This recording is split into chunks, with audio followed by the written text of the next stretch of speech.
Un buen día a todos, bienvenidos al Inter-American Institute for Democracy este jueves 26 de febrero del año 2026. Como ustedes saben, el Inter-American Institute for Democracy viene realizando todo este año una serie de foros, conferencias, incluso realizando exposiciones en distintos lugares respecto a la realidad de Latinoamérica. En este caso tenemos un panel conformado por importantes expertos, políticos, académicos, empresarios, que nos darán una visión sobre qué es lo que está sucediendo con la influencia de Irán en Latinoamérica o en las Américas en general. Por eso este foro se titula La dictadura de Irán en las Américas. Mi nombre es Francisco Endara y les doy la más cordial bienvenida. El Inter-American Institute for Democracy es una entidad privada sin fines de lucro, cuyo objetivo es la promoción y difusión de los valores de la libertad, la democracia, los derechos humanos y la institucionalidad en las Américas. Está constituido por académicos, políticos, profesionales, trabajadores, empresarios, hombres y mujeres de distintas nacionalidades. Para empezar, el foro La dictadura de Irán en las Américas, tenemos un destacado profesor como keynote speaker, que es el doctor Luis Fleischmann. El doctor Fleischmann es, aparte de un connotado profesor, como dije, enseña sociología en Palm Beach State College. Además, se ha desempeñado como vicepresidente del Consejo de Relaciones con la Comunidad Judía de la Federación Judía del Condado de Palm Beach y como experto en América Latina en el proyecto hemisférico Menges del Centro de Políticas de Seguridad de Washington, D.C. Y además escribe para varios medios de comunicación acá en Estados Unidos, aparte de ser director del Inter-American Institute for Democracy.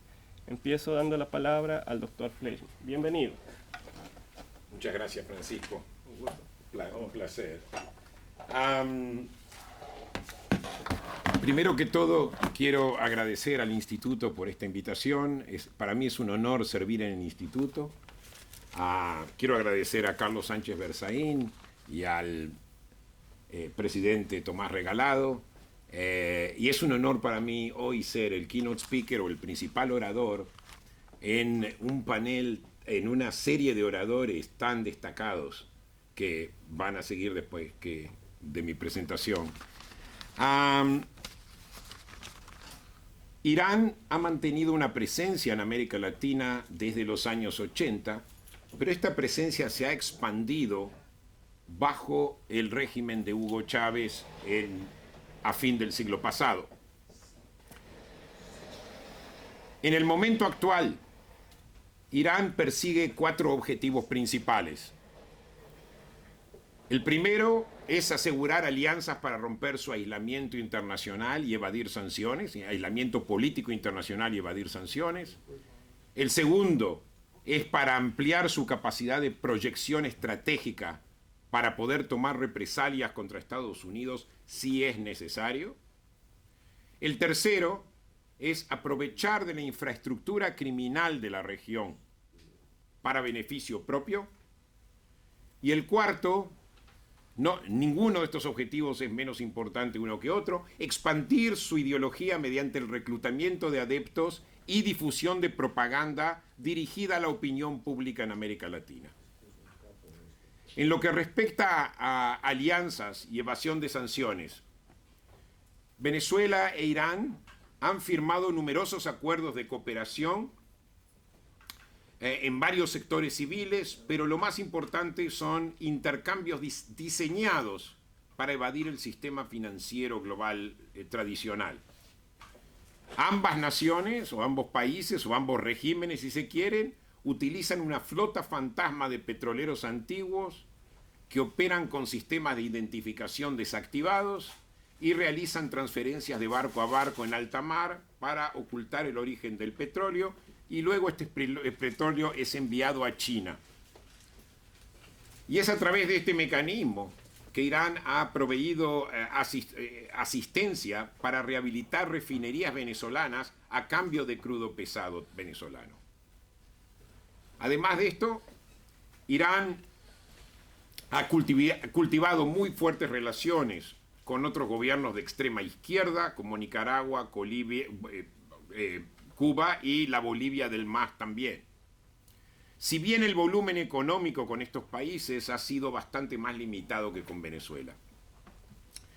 Irán también ha cultivado vínculos diplomáticos y políticos muy importantes con gobiernos de izquierda en América Latina que no son considerados autoritarios, como el de Cristina Fernández de Kirchner en Argentina y el de Lula da Silva en Brasil.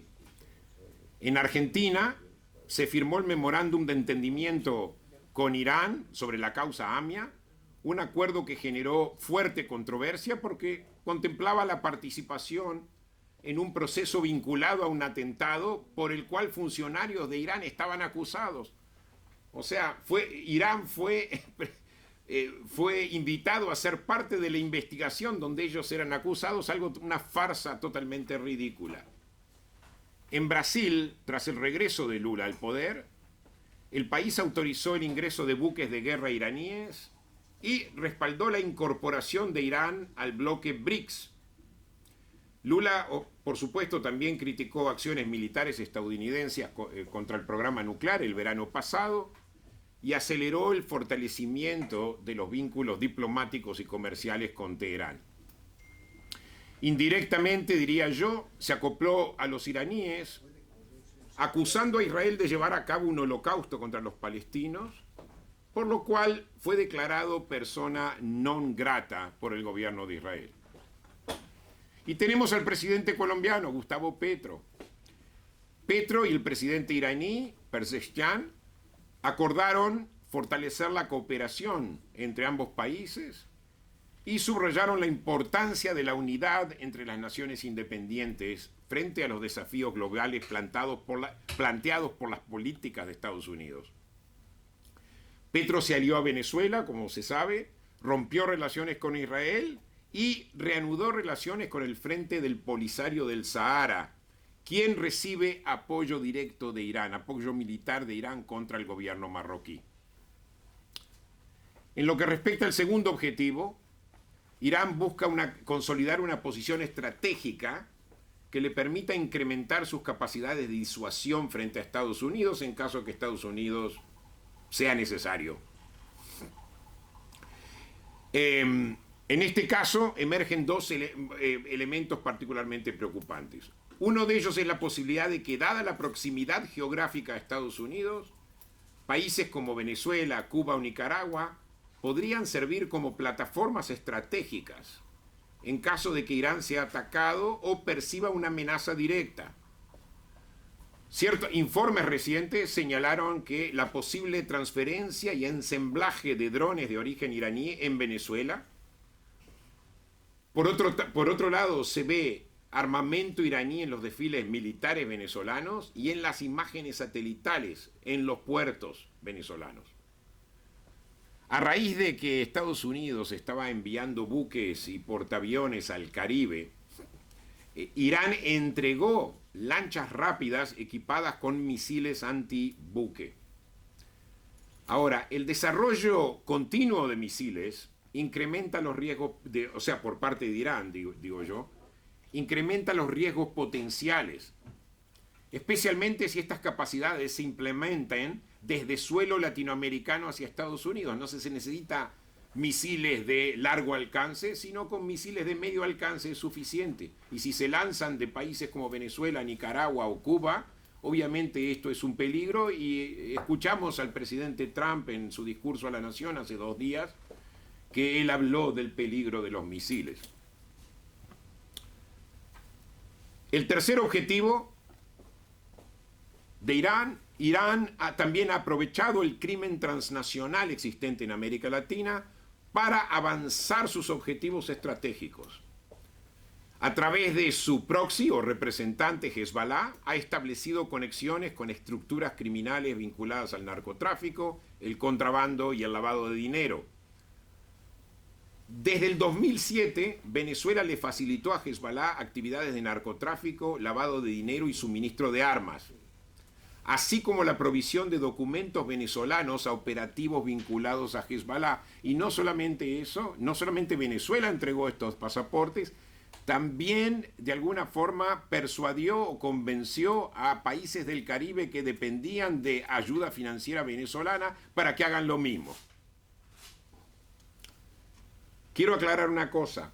Este acuerdo que existe entre Irán y Venezuela desde el año 2007 fue firmado directamente por Nicolás Maduro y que era en aquel momento ministro de Relaciones Exteriores, y Hassan Nasrallah, el ya difunto ex líder de Hezbollah.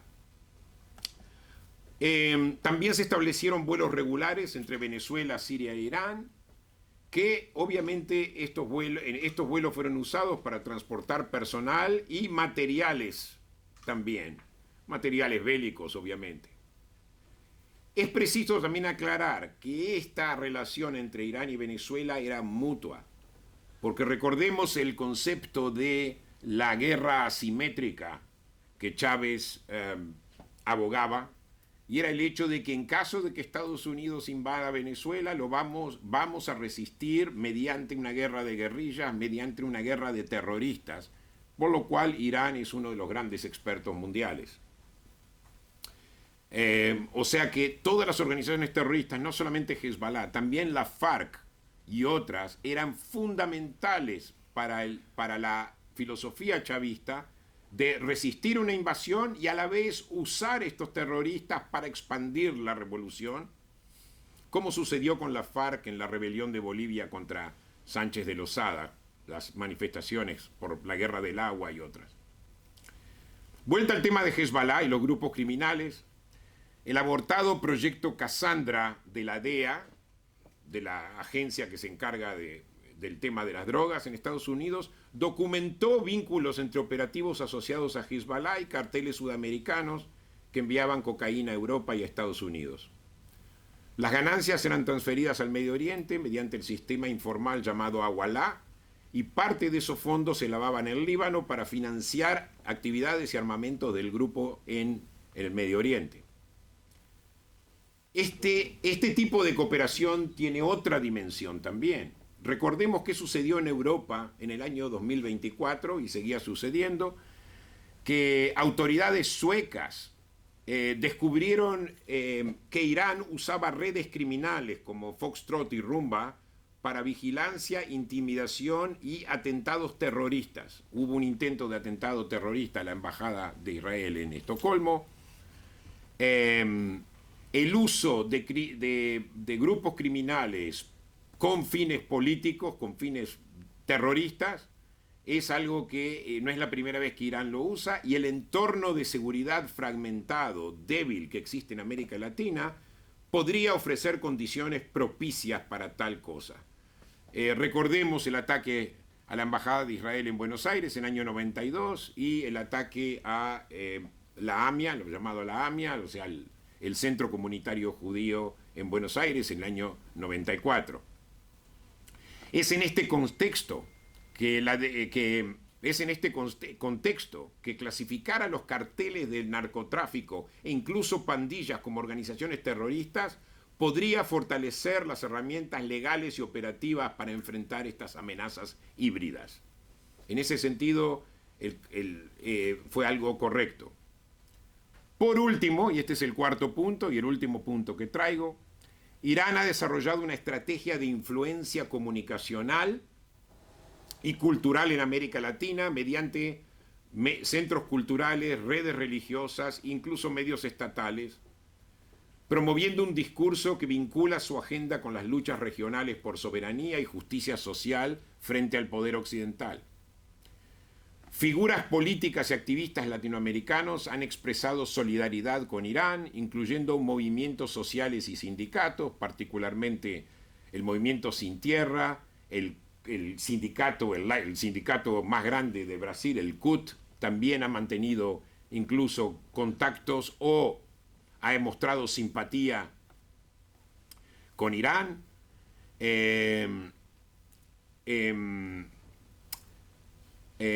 Fray de Beto, por ejemplo, ha mostrado abiertamente simpatía con Irán. Fray de Beto es un líder de la liberación, de la teología de la liberación. Dijo que Irán era la víctima, no un victimario. O sea, instituciones religiosas, o sea, otra cosa, también hay otro elemento que Irán usa, que es intentar reclutar adeptos al chiismo y adeptos a Irán. Y esto incluye gente que tiene un origen islámico, o sea que en algún momento en el pasado alguien fue musulmán, e incluso apela también a convertir gente del cristianismo al Islam o de otras religiones al Islam.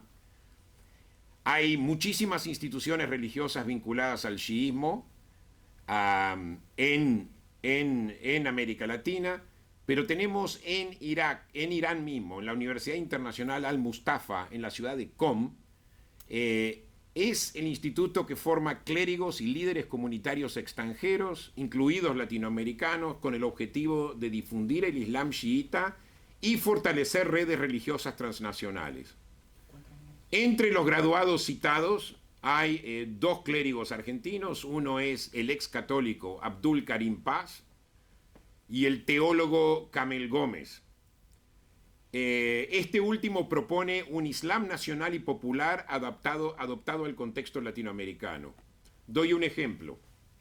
Gómez propone un Islam contextualizado que podría adoptar formas culturales africanas en algunos países, asumir un carácter rojo o socialista en Venezuela y Cuba, o presentarse como plurinacional y pro-indígena en Bolivia y en Ecuador. Y lo más importante, diría yo, Irán maneja una red de multimedios en español llamado Hispan TV. Hispan TV difunde contenidos dirigidos a audiencias regionales. Este canal colabora con analistas, periodistas y comentaristas locales de corrientes ideológicas extremas, tanto extrema izquierda como extrema derecha, para amplificar mensajes críticos de la política exterior estadounidense, del orden internacional liberal y del sionismo. Asimismo, las afinidades ideológicas de Hispan TV con plataformas regionales como Telesur y la rusa RT contribuyen a ampliar la difusión de estos contenidos. Estas redes frecuentemente reproducen los contenidos de Hispan TV e Hispan TV también reproduce los contenidos de Telesur y de RT. Voy a nombrar algunos comentaristas. El chileno Pablo Jofre Leal, una persona de extrema izquierda, antioccidental, antisemita, y él a propósito tuvo una posición en el Ministerio de Salud bajo el gobierno de Boric. Esto indica algo. Estuvo también el famoso político español Pablo Iglesias, líder y fundador del partido Podemos en España. También es un analista permanente en Hispan TV. Y del lado derecho, de la derecha, tenemos a Adrián Salvucci. Adrián Salvucci es una persona de extrema derecha, de muy derecha, con un discurso totalmente demagógico. Estos actores, los que tienen en común, pese a que algunos son de derecha y otros son de izquierda, es que cumplen con la teoría de la herradura, donde los dos se juntan en algo. ¿En qué se juntan los dos?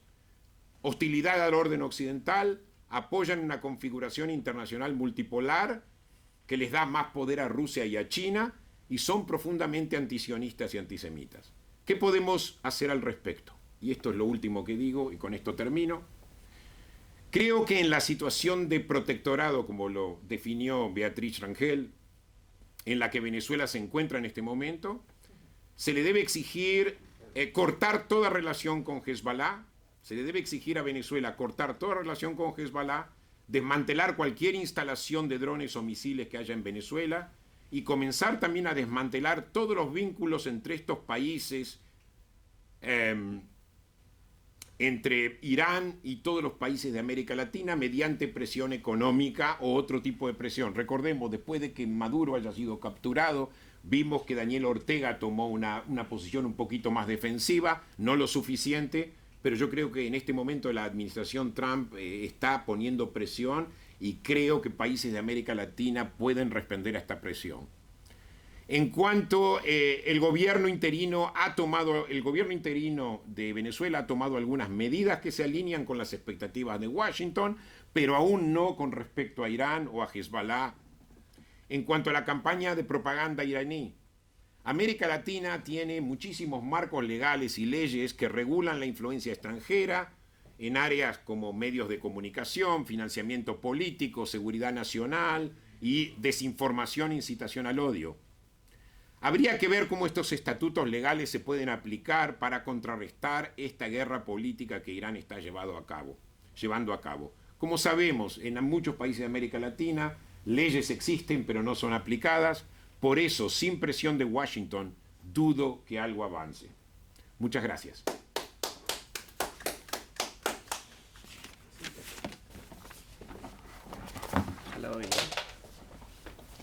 Gracias, doctor Fleischmann, por su interesante exposición. A continuación, invito al señor doctor Carlos Rucauf. Es un reconocido abogado político argentino que ha ocupado varios cargos públicos, entre ellos el de ministro de Gobierno, ministro y vicepresidente de la República de Argentina, además de gobernador de la provincia de Buenos Aires. Es un muy reconocido analista en Argentina sobre el tema internacional. Bienvenido, doctor Rucauf. ¿Puede encender su audio, por favor? Tóquese la oreja. Por favor, si puede encender su audio, doctor Rucauf. Hola. No, muchas gracias por la invitación a este instituto y creo que es muy importante que todos tengamos claro que la batalla cultural y la batalla política la tenemos que dar nosotros. Obviamente tenemos que pedir ayuda a Estados Unidos porque Estados Unidos tiene hoy un presidente y un secretario de Estado que comprenden lo que pasa en el continente, comprenden claramente el riesgo de la teocracia iraní, una estructura fanática y bélica que intenta no solamente expandir ideología, intenta acabar con el Estado de Israel. Y el Estado de Israel es hoy la última defensa de Occidente ante este cruce de civilizaciones que impulsan los fanáticos. En mi país, en la Argentina, hemos tenido ataques directos de Hezbollah, que es claramente el proxy más desarrollado en nuestro continente vinculado a la teocracia iraní, al Ayatollah Khamenei. Específicamente en 1992 y en 1994 sufrimos dos atentados, uno a la Embajada de Israel en la Argentina, otro a la AMIA, una estructura de protección social. Muchos argentinos murieron en este atentado y luego vinieron las investigaciones que terminaron con sentencias claras en contra de la cúpula iraní, de la embajada de iraní en la Argentina, de cómplices locales y de Hezbollah. Desgraciadamente, como bien se acaba de decir por el Keynoter, tenemos un acuerdo que va a ir ahora a la justicia la expresidente Cristina Fernández de Kirchner, pero ese acuerdo estaba demostrando una debilidad profunda de la política de mi país ante los terroristas. Hay que llamar las cosas por su nombre, por eso yo celebro que en el cono sur del continente empecemos, y hemos ya empezado con Argentina, con Bolivia y con Chile, a dar vuelta a la página del narcosocialismo del siglo XXI. ¿Y por qué lo llamo narcosocialismo del siglo XXI? Porque ellos son. Porque el delito, el crimen organizado y el fanatismo trabajan juntos. Trabajan juntos en todas las partes de nuestro continente. Específicamente mi país, acá se habló de los pasaportes que entregaba Venezuela o países del Caribe a los terroristas iraníes. Bueno, al lado nuestro, en Bolivia, el gobierno de la estructura narcosocialista del MAS le dio pasaportes a iraníes que tenían características fisonómicas que podían pasar por bolivianos y muchos de ellos entraron a nuestro país. Muchos fueron ya capturados, otros se han retirado, pero sabemos que hay cédulas dormidas. Tenemos al lado nuestro al gigante, a Brasil, que tiene dos estructuras narcoterroristas muy vinculadas con Hezbollah, pero sobre todo Primer Comando Capital, en toda la zona de influencia de San Pablo, pero que roza la República del Paraguay, la Triple Frontera y mi país. De ahí han venido desde Brasil, desde la Triple Frontera, armamento, personal, que ha intervenido no solamente en atentados terroristas, sino que también ha intentado liberar a narcotraficantes de las cárceles. Eso demuestra una vez más esta coalición entre la estructura de los narcos y la estructura del régimen iraní y sus proxies que, como digo, en mi continente y en el Cono Sur especialmente, está representado por Hezbollah.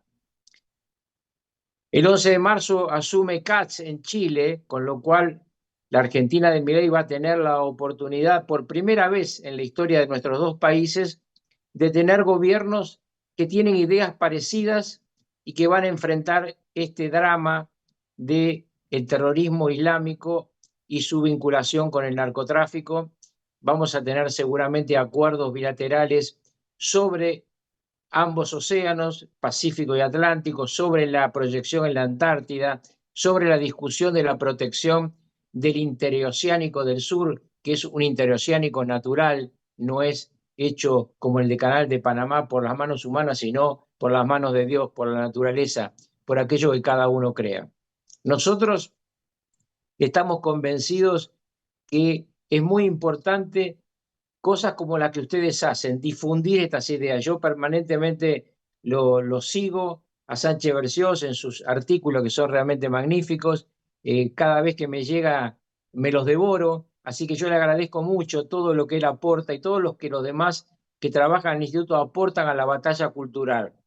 Es muy importante que nos conectemos permanentemente, que los medios de comunicación sean cada día interpelados por nosotros, porque no solamente existe una campaña periodística de Oriente, China, Rusia y sus aliados, en algunos medios de comunicación que ellos manejan y financian. También a mí que me da la oportunidad, la vida de debatir muchas veces en otros canales de televisión, vemos que existen muchos analistas que examinan la cuestión de Irán en una forma absolutamente falsa. Por ejemplo, la masacre que el gobierno de Irán ha hecho a su pueblo, más de 25.000 víctimas iraníes ante las ametralladoras de la Guardia Revolucionaria iraní, demuestran lo que le podrían hacer a sus vecinos, especialmente Israel. Si matan a su propia gente, ¿qué puede pensar uno de aquellos a los que han enfocado como sus víctimas propiciatorias? Pero no solamente Israel. Tiene que estar claro que todos somos víctimas, los católicos, también para muchos chiitas los sunitas, para muchos sunitas los chiitas. El fenómeno de la violencia es una expresión que en los comentarios de televisión de muchos analistas que aparecen como independientes en canales que no aparecen vinculadas al terrorismo son realmente escalofriantes. Yo escucho hablar permanentemente de revolución de color, como si lo que ocurrió en las calles de Teherán y en las demás ciudades de Irán, la revolución juvenil, la revolución de los comerciantes, lo hubiera organizado Israel o Estados Unidos. Obviamente, siempre que hay un conflicto, hay operaciones para coadyuvar a ese conflicto, pero esto nació del pueblo, nació del hambre, de la miseria, en un país donde hay una inflación intolerable, donde cada día el tipo que ahorra pierde dinero, que el comerciante no tiene alimentos para vender, ni siquiera tiene muchas veces agua para vender. Entonces, me parece que hay que dar esta batalla en todos los medios de comunicación y no aceptar que lo que está a punto de ocurrir en Medio Oriente es una agresión de Estados Unidos y de Israel. Hoy tiene, este jueves, Irán la última oportunidad de evitar esta crisis militar. Tiene simplemente que aceptar dos cosas que son del sentido común. Ellos dijeron que no quieren tener un plan nuclear, que no quieren tener la bomba nuclear, que quieren energía nuclear para fines pacíficos. Bueno, el camino para lograr un uranio enriquecido del nivel adecuado ya le fue ofrecido. Y además tiene una estructura misilística que tiene que rebajar de nivel. No puede tener un país como Irán una estructura misilística capaz de destruir un vecino. Estas son, como dijo el vicepresidente Vance de los Raúl, Estados Unidos, le queda las un dos líneas minuto, por rojas. favor. Termino diciendo esto. Hay dos líneas rojas, entonces, en la negociación de hoy en Ginebra, la última negociación antes de que se desate la guerra.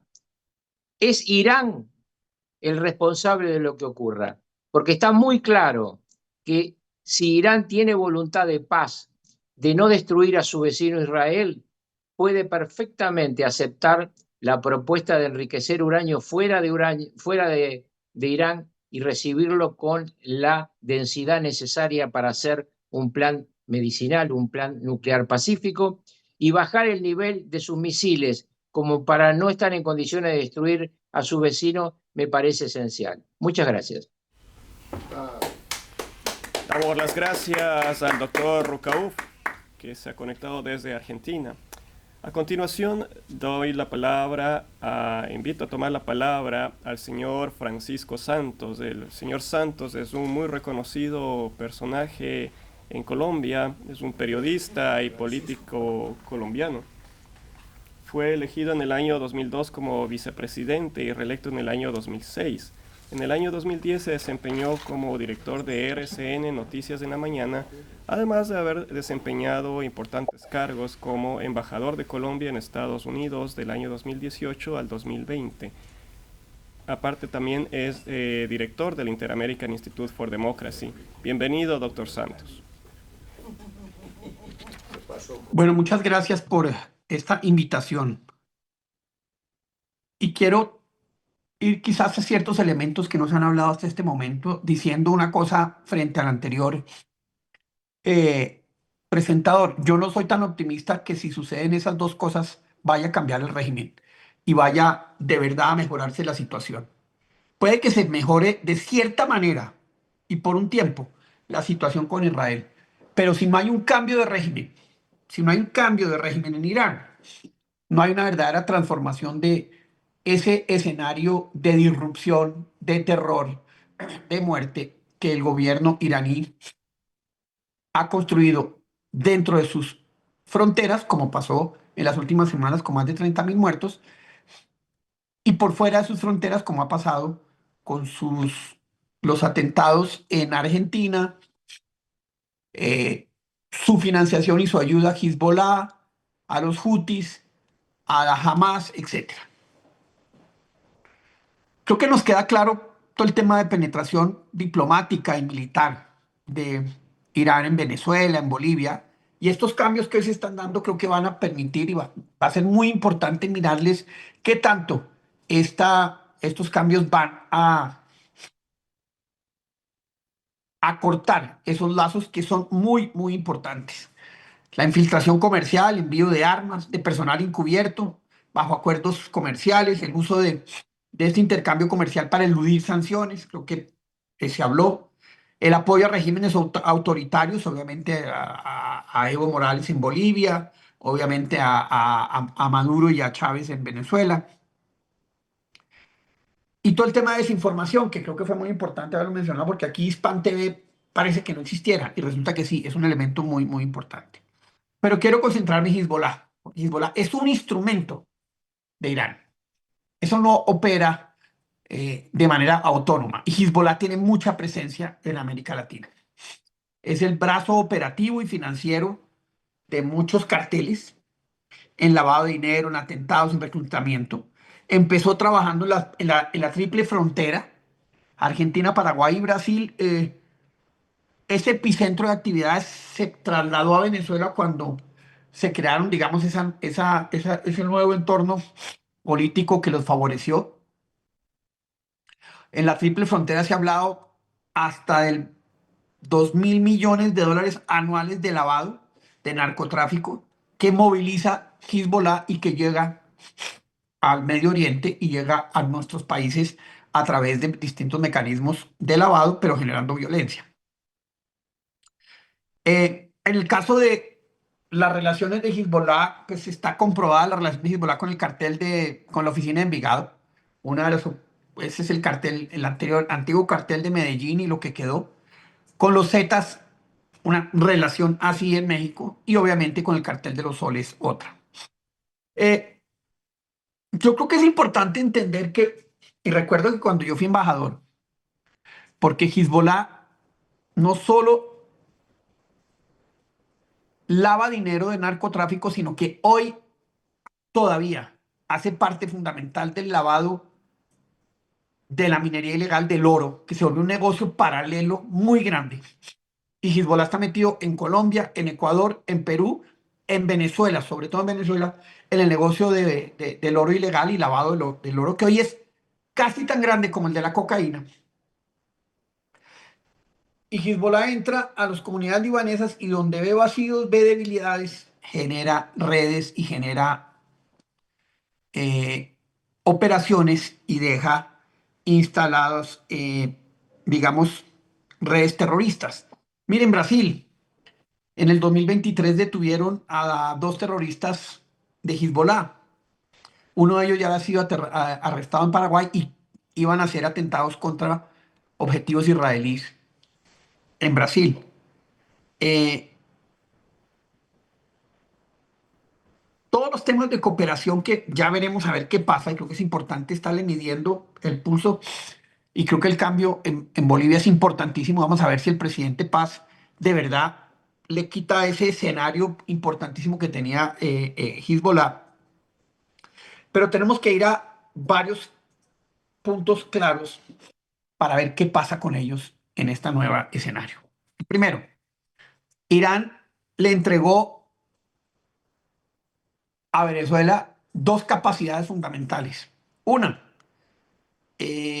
todo el apoyo logístico y la capacitación en el uso de lanchas rápidas con misiles, que lo habló el primer, que lo tiene enfocado hacia el Esequibo. ¿Qué va a pasar con eso? Dos, el tema de drones también. Finalmente lograron hacer una fábrica de drones y muchos de esos drones están siendo utilizados aquí por las guerrillas colombianas. Salen de allá y son utilizados acá. Vamos a ver esto cómo va a transformarse ahora con nuevos gobiernos en todos estos países.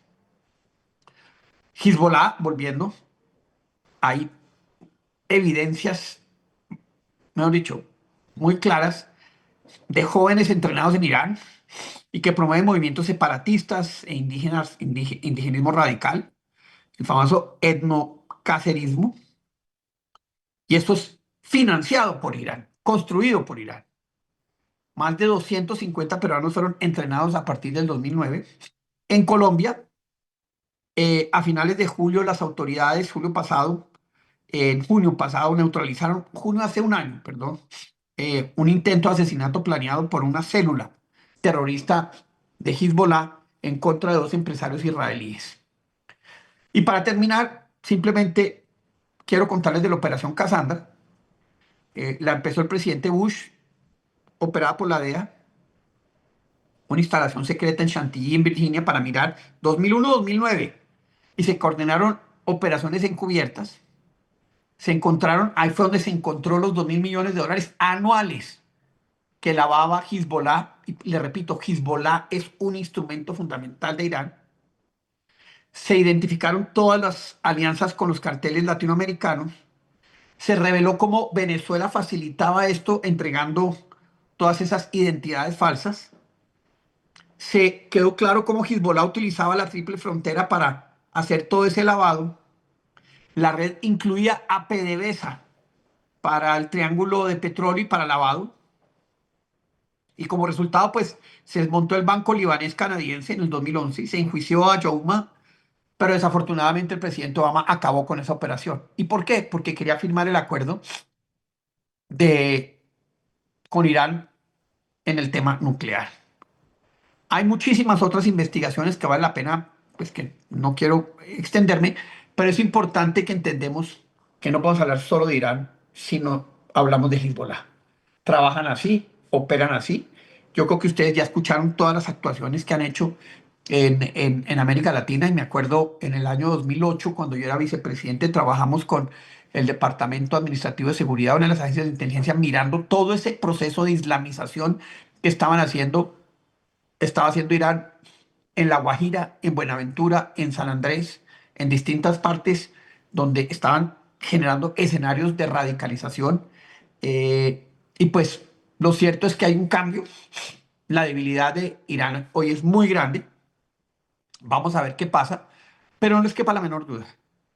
Si el régimen religioso se mantiene, todo lo que estamos diciendo puede que baje un poquito de perfil, pero en 5 o en 10 años volverán a surgir.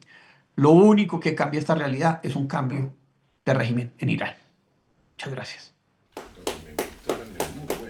Muchas gracias, señor Santos. A continuación, invito a tomar la palabra a una de las personas con más criterio, por investigadora, por directora de un importante diario de acá, de Miami. Me refiero a la señora Iliana Labastida. La señora Labastida es una connotada periodista graduada de la Universidad de La Habana y es directora de El Diario de las Américas. Bienvenida, señora Labastida. Buenos días, muchas gracias, Francisco. Muchas gracias al Instituto por la oportunidad, por la invitación. Un saludo para todos quienes siguen este importante foro a través de las plataformas digitales por las que se transmite en vivo. Les voy a hacer una narración, lo he escrito a manera de informativa y narrativa también, porque cuando me preparaba para la intervención en este foro, venían a mi mente recuerdos de mi época de estudiante en Cuba, cuando asistía a la formación de todos estos agentes de influencia que Cuba dispersó en el continente, incluidos personas procedentes de Irán. Y en aquel momento, por el aislamiento informativo que tenía Cuba y por la juventud que portábamos en aquellos años, nos manteníamos con un nivel de desinformación suficiente como para no darnos cuenta de lo que estaba ocurriendo.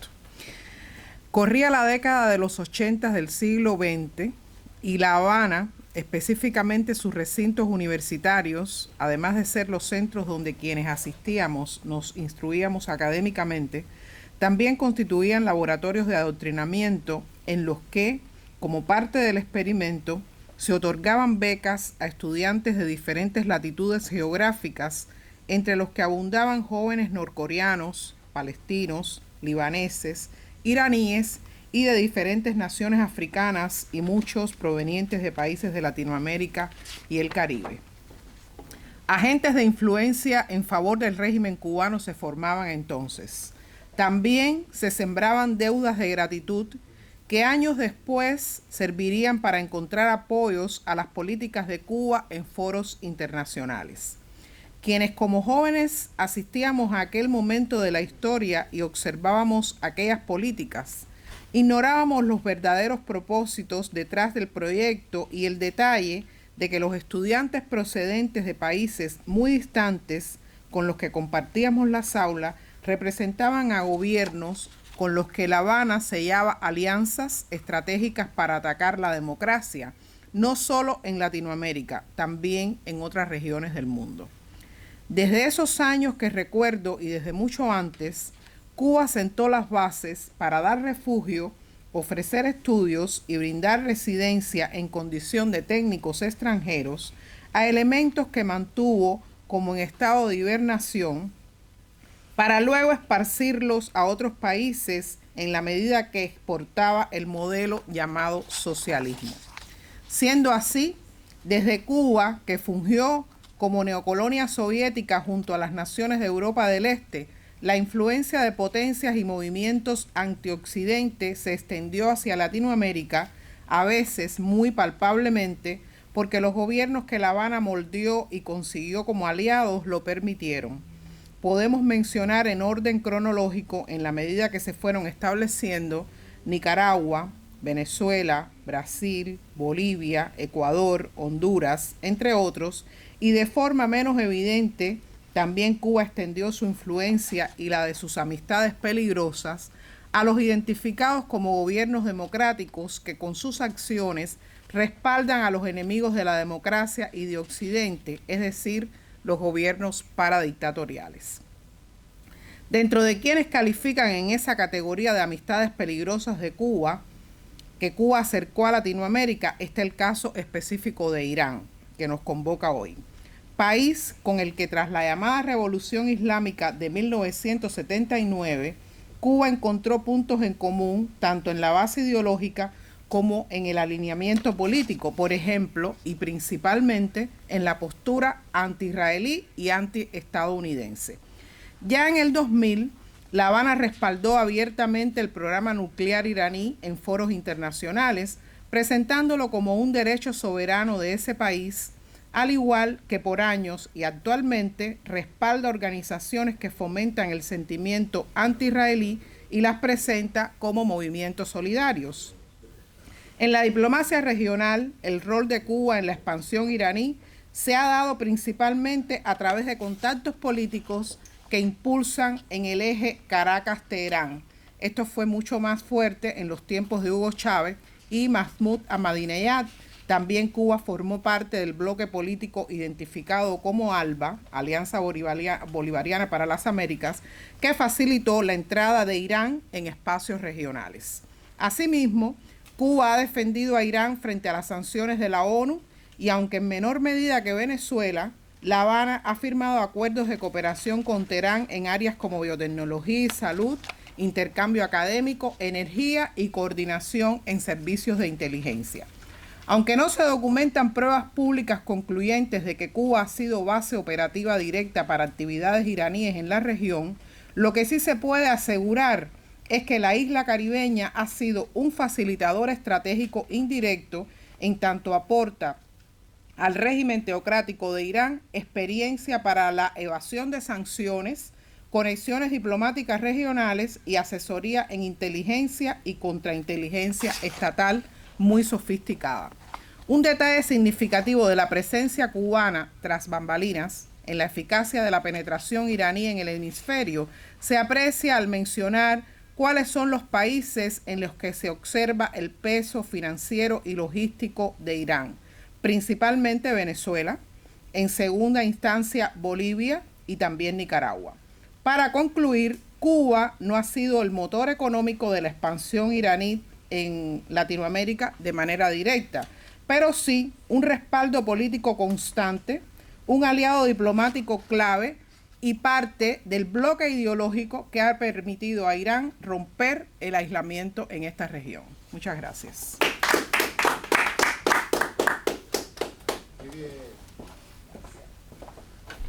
Muchas gracias, señora Labastida.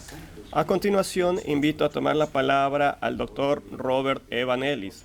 El doctor Evan Ellis es un reconocido investigador, ha realizado más de 400 publicaciones, es profesor e investigador de estudios latinoamericanos en el Instituto de Estudios Estratégicos de la Escuela de Guerra del Ejército de Estados Unidos. Sus estudios se centran en las relaciones de la región con China y otros actores no occidentales, así como con el crimen organizado transnacional en la región. Bienvenido, doctor Ellis. Muchas gracias, Francisco. También quiero agradecer al embajador Carlos Sánchez Beristain y el Instituto Interamericano de Democracia por la oportunidad de participar en este panel. También para mí un honor de poder participar con personas tan destacadas como Luis Fleischmann y todos mis otros compañeros panelistas. Hablando de Irán, y con Irán difícil no hablar de sus surrogatas como Hezbollah y en América Latina. Muchos ya han sido mencionados por mis otros colegas, pero quiero destacar algunas cosas en el momento en que nos encontramos. Un momento en que Irán mismo está en lo que parece una crisis político profundo y también en la posibilidad de empezar una guerra o una escalación con dos portaaviones y otras fuerzas asemblados orientados hacia Irán y en el Medio Oriente. Y la cuestión más importante que nunca, que cómo esto podría tener repercusiones en América Latina, dado a su posición allá.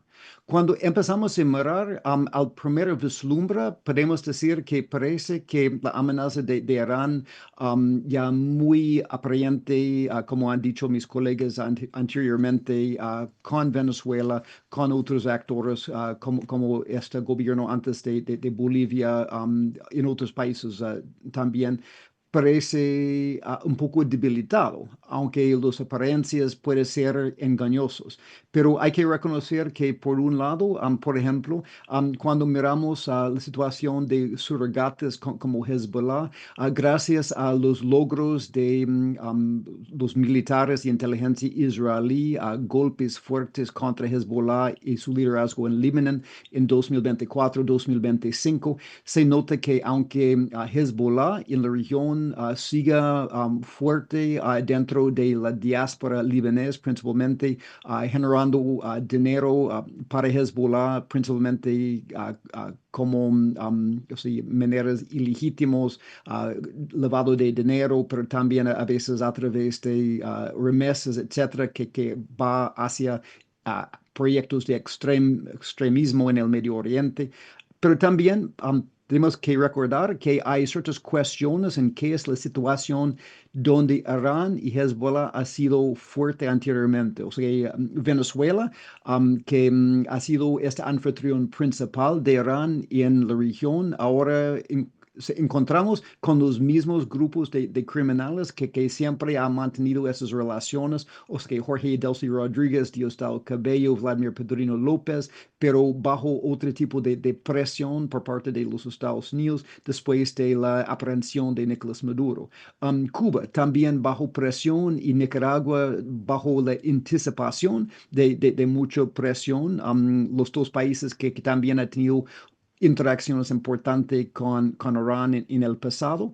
Y irónicamente podemos decir que ahora ciertos países donde Hezbollah especialmente ha tenido interacciones importantes, Paraguay con la triple frontera, Argentina, obviamente con o sea, este gobierno antes peronista, ahora estos países tienen un nivel más grande de colaboración con inteligencia israelí y con inteligencia de los Estados Unidos en actuar donde posible ya contra esos grupos, pero la amenaza no se ha acabado. Y también la cuestión que como un cambio en lo que está ocurriendo en Irán en cuanto a una escalación de la guerra allá podría cambiar la postura de Irán y Hezbollah en América Latina. Para mí, como han mencionado algunos compañeros míos, hay que reconocer, número uno, la situación de presencia profunda que sigue en Venezuela con este mismo gobierno criminal o sea, de Delcy Jorge Rodríguez, reconociendo que todavía hay acuerdos de petróleo ya firmados y en cooperación de petróleo, y aunque quizás Delcy Rodríguez no necesita esta manera de trabajar con la flota sombra de tanqueros ya disfrazados, etcétera, pero todavía sigue estos lazos y estructuras. También hay que reconocer que las otras cosas que han mencionado mis compañeros, por ejemplo, el proceso de reclutamiento a través de las escuelas y centros islámicos culturales, no solo en Venezuela, pero otros lugares, pero especialmente esos centros, una gran porción de los cuales todavía queda dirigido en Irán por Mohsin Rabbani, quien dirigió los ataques contra AIME y también la embajada israelí en 1992 y 94, siga en este proceso de reclutamiento, aunque quizás un poco agachando los cabezas antes de la nueva presión de esta administración del presidente Trump. También, aunque de escala menor, sí, la apertura que Irán periódicamente ha tenido con este régimen de Nicaragua, especialmente con nuevas oportunidades en partes del país poco vigilados, en que, por ejemplo, los chinos están operando ya yacimientos de minera, pero realmente no se sabe qué ocurre en ciertas áreas remotos, y podemos recordar que periódicamente Irán ha buscado con este régimen sandinista de Ortega Murillo proyectos como en Monkey Point, entre otros lugares. Bueno, cierto progreso en cuanto a la posición de Irán en Bolivia, que anteriormente bajo Luis Arce, este gobierno de la izquierda, ya compró drones de los iraníes, igual como Venezuela, pero con este nuevo gobierno de Rodrigo Paz, ya que ha abierto nuevas relaciones positivas con los Estados Unidos, todavía es por ver qué cambio en postura que Rodrigo Paz podría tener con los iraníes. También, como han mencionado mis colegas, la relación con este nuevo gobierno de Lula, más izquierdista, más radical que su primera administración, tiene mucha apertura para Irán. Número uno, a través de los BRICS, como ha mencionado mi colega, pero también a través de interacciones comerciales, la compra de fertilizantes, ventas agrícolas y también el espacio de diplomacia militar. Mi colega mencionó, por ejemplo, la visita de la Macron y la DENA, el primer país que un buque de guerra iraní ha podido ya zarpar en aguas de Brasil, en Río de Janeiro, hace un año y medio. Y bueno, por supuesto, también la presencia de la diáspora libanesa y con esto Hezbollah en lugares como Sao Paulo y Fortaleza, que ha sido un problema en varios incidentes específicos, ligados con los Olímpicos de 2016 y más recientemente en una operación en que este Mossad israelí ayudó la identificación de una célula terrorista. Bueno, también de reconocer que en otras partes de la región hay trabajo por hacer con esta presencia que sigue de Clan Baccarat en Paraguay, en Triple Frontera, hasta en Chile. Vamos a ver lo que pasa con el nuevo gobierno de José Antonio Kast y esta cooperación contra Hezbollah allá. También en lugares como Perú, que ahora está en el medio de un crisis. Doctor Ellis, le queda un minuto, por favor. Perfecto. Y recordando que personas como Mohamed Hamdar ha operado allá. Y bueno, también las posibilidades que hemos visto en otras partes de la región donde todavía ha sido problemas de gobernanza. El regreso, por ejemplo, de un gobierno del partido de Desi Bouterse en Surinam, donde intentaron antes de hacer un grupo terrorista. Entonces, mientras que miramos hacia el futuro, yo miro dos cosas con mucho interés. Número uno es qué pasa el 7 de marzo en Mar-a-Lago, cuando amigos de los Estados Unidos con interés en este proyecto de Irán reúnen con el presidente Trump. Espero que eso sería uno de los temas en la mesa. Y número dos, ¿qué pasa yendo en adelante? Cuando desarrolla esta interacción de presión contra Irán y si esta empieza a escalar, tenemos que estar muy atentos de lo que podría pasar y es más importante que nunca que cooperamos en inteligencia en otros aspectos con no solo nuestros amigos israelíes, sino también con nuestros amigos socios democráticos en la región para anticipar y gestionar lo que podría pasar con esta presencia naciente de Irán y Hezbollah. Muchas gracias y un honor de estar parte de este panel. Damos las gracias al doctor Robert Evanellis. Continuamos en el foro La dictadura de Irán en las Américas. A continuación invito a tomar la palabra al doctor Ricardo Israel. El doctor Israel es un muy connotado escritor, analista en varios medios de comunicación acá en Miami. Es máster y doctor en ciencia política de la Essex University, además de abogado de la Universidad de Chile y Universidad de Barcelona. Fue candidato presidencial en las elecciones del año 2013 en Chile y actualmente también es profesor visitante en universidades de Estados Unidos, Inglaterra, Suecia, aparte de ser director del Inter-American Institute for Democracy. Bienvenido, doctor Israel.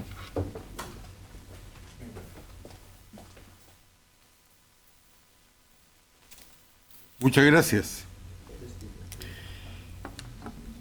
No ha estado solo Irán, ya que la relación con Venezuela también incluye a Hezbollah.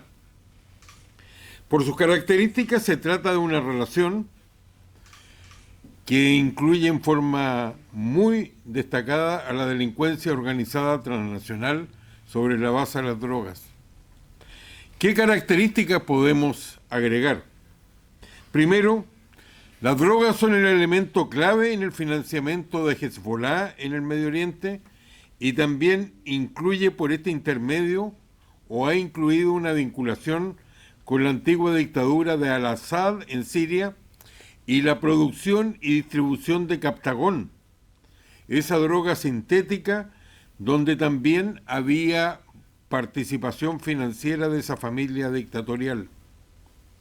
En segundo lugar, esta presencia de Irán es una muestra de cuánto se durmió y durante tantos años Estados Unidos, ya que la transformación de un aliado antiguo como Venezuela en enemigo fue una derrota geopolítica, ya que se trataba de un país con las mayores reservas conocidas de petróleo en el mundo, cuya importancia ha quedado clara para todos en la forma como el petróleo ha pasado a ser lo más importante después de la captura de Maduro y la transformación de Venezuela en un protectorado, concepto que ha reaparecido con la nueva Estrategia 2025 de Seguridad Nacional de Estados Unidos, con especial acento en América Latina.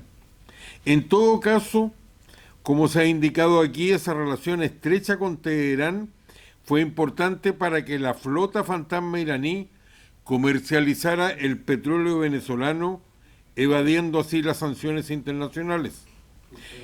En tercer lugar, también se expresó esta alianza en que alrededor de 1000 activistas de Hezbollah recorrieron el mundo con pasaporte venezolano, y el mayor peligro hoy día con la tensión que hay en el Medio Oriente es que podrían estar como células terroristas dormidas en países occidentales, incluyendo el propio Estados Unidos. En cuarto lugar, la vinculación de Irán con la droga se conocía desde la ocupación de Afganistán por Estados Unidos, ya que el desarrollo de la lucha que se perdería contra el Talibán determinó que en definitiva la producción de amapola aumentó al igual que la exportación de heroína, toda vez que fue el precio que Estados Unidos debió pagar para recibir apoyo de los señores de la guerra en la guerra perdida. La droga salía al mundo una vez que llegaba a Irán, lo que se unió a la mala relación entre los talibanes como grupo sunita y el chiismo, ya que ese tráfico se tomó parte de la frontera entre Irán y Afganistán. En quinto lugar, además de la relación con el cartel de los soles y Hezbollah e Irán, estos dos últimos desarrollaron relaciones estrechas con carteles mexicanos y grupos guerrilleros colombianos. De ellos les interesaba, además de la droga, el conocimiento y control que estos tenían de las fronteras, incluyendo cuando la administración Biden el control efectivo de la frontera sur de Estados Unidos estuvo en manos de carteles. También les interesaba su amplia red a través de países y el uso de la corrupción para poder tener poder político en América Latina, lo que le permitió a distintos proxies iraníes acceder a mecanismos de financiamiento y presencia a través de toda la región, y no solo en la Triple Alianza, donde antes estaban restringidos territorialmente a esa frontera. En sexto lugar, en Venezuela, Irán tuvo una relación privilegiada, ideológica y de sociedad mutua en lo financiero con importantes funcionarios chavistas, tales como Tarek El Aizami, quien fuera encargado nada menos del petróleo, y el ex fiscal nacional Tarek William Saab, quien presentó su renuncia hace solo algunos días. En séptimo lugar, Venezuela abrió para Irán y Hezbollah Latinoamérica, de tal modo que consolidada su actividad e influencia en Venezuela, se dirigieron a Bolivia, donde multiplicaron su presencia al igual que la del chiismo, hasta la derrota electoral que condujo al gobierno del actual presidente Rodrigo Paz. En octavo lugar, para ir concluyendo, en Venezuela también se produjo una vinculación con el Tren de Aragua, cuya expansión a través de la región también sirvió para ambos, Irán y Hezbollah. En último lugar, en Estados Unidos se ha producido el hecho que ha despertado, pero no sabemos la extensión real del daño hecho por Irán y Hezbollah en América Latina, ya que en general los países no están ni estaban preparados para un ataque de este tipo y tampoco disponen de los servicios de inteligencia como para hacer un balance ahora que ha cambiado la correlación política y hay gobierno decidido a ponerle fin a esa relación, pero es dudoso que puedan cerrar todo. Como conclusión, ha regresado la geopolítica como característica de la época histórica que vivimos, muy presente en la Estrategia de Seguridad Nacional 2025 de Estados Unidos y los cambios electorales que han tenido lugar, que apuntan en el mismo sentido de encontrarse América Latina y Estados Unidos, algo que tiene lugar por rara vez en las últimas décadas. Es, por lo tanto, una oportunidad para intentar ponerle fin a la influencia malsana de Irán, que solo ha perjudicado a la región. Muchas gracias. Muchas gracias, doctor Israel. A continuación tenemos las palabras del señor Edgar Otálvora. El señor Edgar Otálvora es un connotado periodista de análisis político venezolano, es un intelectual que ha ejercido funciones oficiales de altas funciones de gobierno y diplomática. Es experto en política y economía latinoamericana y es columnista en diarios venezolanos y de Estados Unidos. Tiene una amplia experiencia como analista, fue director del diario El Nuevo País de Caracas entre el año 2006 y 2010, además de haberse desempeñado como profesor en la Universidad Central de Venezuela. Bienvenido, señor Otálvora. Gracias nuevamente al Instituto Interamericano por la Democracia, a mi gran amigo Carlos Sánchez, a mi paisana Beatriz Rangel, a todos ustedes, muchas gracias por invitarme. Voy a leer unas pocas líneas. La revolución bolivariana tuvo desde siempre un interés por el Medio Oriente, por acercarse a esos líderes que se presentaban como enemigos de Estados Unidos. Debo mencionar que uno de los protochavistas, un militar de nombre William Izarra, construyó una conexión entre los conspiradores militares venezolanos con la Libia de Gaddafi, el Irak de Saddam Hussein y por supuesto con La Habana, desde una fecha tan temprana como 1980. Después, ya en el poder, el chavismo, con el propio Chávez, ahora como protagonista, decidió convertirse en una figura planetaria, construyendo alianzas políticas basadas en el dinero abundante del fisco venezolano, en el hiperactivismo de Chávez y en la existencia a lo largo del mundo de regímenes que encontraban cómodo que fuera Chávez quien se cariara con Washington. En Caracas, como recordaremos, el embajador de los Estados Unidos decía que el gobierno de los Estados Unidos debía fijarse en lo que hacía Chávez y no en lo que decía. En el caso de Irán, es particularmente gráfico el proceso. Nunca había ido a Latinoamérica un presidente de Irán y de pronto desde el año 2000 comienzan a multiplicarse las visitas. Primero con un discreto Khatami, que viaja oficialmente por motivos multilaterales, como una reunión de los países no alineados o una reunión de la OPEP en Caracas, pero luego con la presidencia de Ahmadinejad a partir en 2016, el tipo de relación que establece Chávez con Irán es el de una hermandad. En sus primeros 10 años de gobierno, Chávez viajó a Irán 8 veces, 2 más que a China. Irán se hizo algo cotidiano en la Venezuela chavista. El islamismo chií, el islamismo radical, se hizo algo cotidiano en Venezuela. Quiero resaltar algunos elementos. Los viajes de Khatami y de Ahmadinejad fueron siempre hacia 4 o 5 destinos. Caracas como pivote, La Habana, Bolivia, Ecuador y Nicaragua. Eran tiempos cuando el eje castrochavista estaba en plena operación. Chávez, con la complacencia de Cuba, abre, estimula, facilita los crecientes nexos de este actor extrarregional. Chávez abría las puertas del continente a un régimen beligerantemente antiestadounidense. Y por supuesto, Irán entiende rápidamente que se trata de una oportunidad quizá no buscada, pero muy importante, y comienza a aprovecharla. Porque Venezuela era un socio ideal para Irán. Tenían una agenda compartida en asuntos de confrontación con los Estados Unidos, eran socios petroleros en el seno de la OPEP desde la creación de la organización. Además, la Venezuela del periodo rico del chavismo tenía sede de cualquier clase de artículos. Y entonces Irán se convirtió en proveedor de vehículos, de tractores, de bicicletas, y paremos de contar. De esos tractores, por cierto, algunos fueron llevados a Bolivia para complacencia de Evo Morales. Hasta un levantamiento de yacimientos minerales fue contratado por Chávez a Irán.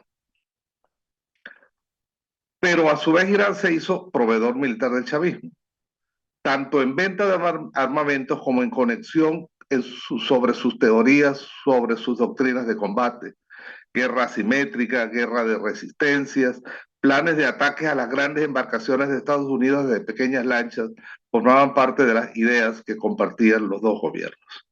Y de esa teoría militar también se intentaría infiltrar, con esa teoría militar se intentaría infiltrar a los otros países de la región. Y además, Chávez y su aparato diplomático, y el gran aparato diplomático conjunto entre La Habana y Caracas, eran grandes defensores en los foros internacionales sobre el plan nuclear de Irán.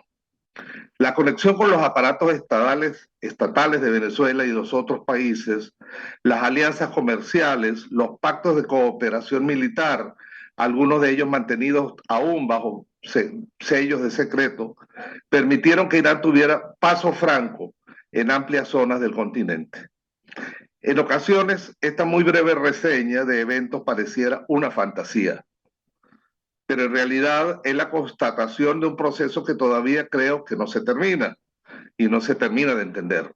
La revolución bolivariana no fue un evento local, tuvo y tiene impactos globales, y pareciera, quizás lamentablemente, que la película aún no termina. Muchas gracias. Damos las gracias al señor Otalvo. A continuación, las conclusiones del foro La dictadura de Irán en las Américas estarán a cargo del doctor, abogado y politólogo Carlos Sánchez Berzaín. El doctor Berzaín ha sido ministro de la Presidencia, de Gobierno, de Defensa, diputado nacional de la República de Bolivia. Es escritor, catedrático y estadista, así como director del Inter-American Institute for Democracy. Bienvenido, doctor. Gracias.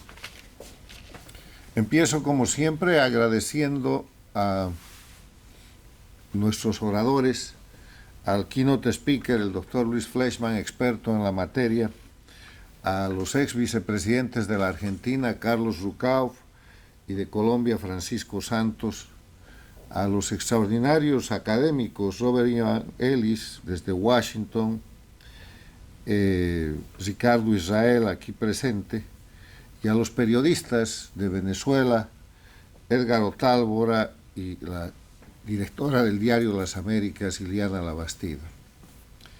La dictadura de Irán en las Américas. Empezando el año 2026, resulta extraordinariamente importante recordar, revisar y hacer un análisis de situación de la dictadura de Irán en las Américas. Porque esta dictadura, que es una dictadura teocrática, como los hechos lo demuestran, sangrienta, con ejecuciones periódicas, con procesos en los que no hay respeto al debido proceso legal, con tortura, con prisión, con un sistema de terrorismo de Estado instalado para mantener una situación de control a través del miedo, el terror y la violencia sobre su pueblo. Esta dictadura es además una amenaza a la paz y la seguridad internacionales con su armamentismo, con el desarrollo nuclear y con el soporte al terrorismo y al narcoterrorismo que realiza en el mundo. Irán, la dictadura de Irán y las Américas nos obliga, además de recordar lo que es la dictadura teocrática de Irán a recorrer lo que ha pasado en el siglo XXI en las Américas, que es el siglo en el que la dictadura de Cuba se expande, controla e instala dictaduras en Venezuela, en Bolivia, en Nicaragua, en Ecuador, lleva adelante un proceso de penetración en todas las democracias de América Latina e instala gobiernos paradictatoriales en países democráticos como Brasil con Lula, México con López Obrador, ahora Sheinbaum, Colombia con Petro, Honduras con Xiomara Castro, Chile con Boric, Argentina en su momento con los Kirchner y un largo etcétera. En ese escenario, Cuba es la dictadura facilitadora, es el puente para la penetración de la dictadura de Irán en las Américas, como es el puente para la penetración rusa, como es el puente para la penetración de todos los gobiernos y regímenes dictatoriales extracontinentales declarados antiimperialistas, o sea, en contra de los Estados Unidos, en contra de las democracias. Y lo que hace con la penetración iraní está marcado en dos tiempos. Primero, una acción directa, una acción en la que cede el liderazgo al jefe del grupo, que era Hugo Chávez mientras vivía, y luego el control del gobierno de Venezuela a través de Maduro, donde instala la principal base iraní. Pero expande la presencia iraní a todas sus dictaduras satélites, a Bolivia con Evo Morales y con Arce, a Nicaragua con el dictador Ortega y su codictadora Murillo, también en su momento, en los poco más de 10 años de dictadura de Correa en el Ecuador, y obviamente a los gobiernos paradictatoriales que al unísono, como aquí se ha demostrado desde Brasil con Lula, Colombia con Petro, México con López Obrador y Sheinbaum, Argentina con los Kirchner, abren, protegen y permiten la presencia iraní. Una presencia que tiene características de penetración, de expansión teocrática, de expansión militar, de protección al terrorismo que ha sido reiteradamente mencionado en relación a Hezbollah por el expresidente de Colombia, Pacho Santos, y un tema cultural que es la islamización, un tema que ha afectado a todos los países de Latinoamérica e inclusive de las Américas en su conjunto, incluyendo Estados Unidos y Canadá, porque se ha operado durante este siglo una penetración cultural. El ejemplo más duro que yo puedo presentar es el ejemplo de Bolivia, donde al comenzar este siglo y antes del derrocamiento del gobierno democrático en el año 2003, la presencia islámica era de muestra, no existía. Hoy día es una presencia con expansión cultural e inclusive con expansión en la dieta de diferentes sectores bolivianos. Tienen minaretes, tienen medios de comunicación, tienen protección de ese estado dictatorial que todavía no se desarma.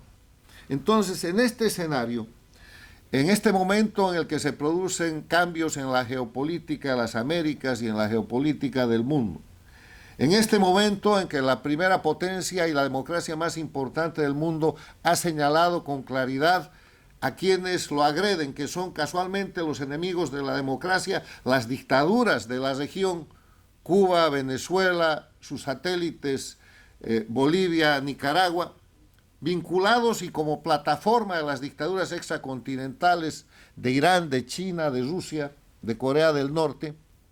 En este momento tenemos que recordar que la situación de Irán es una permanente amenaza en contra de la libertad y la democracia de todos los países de las Américas.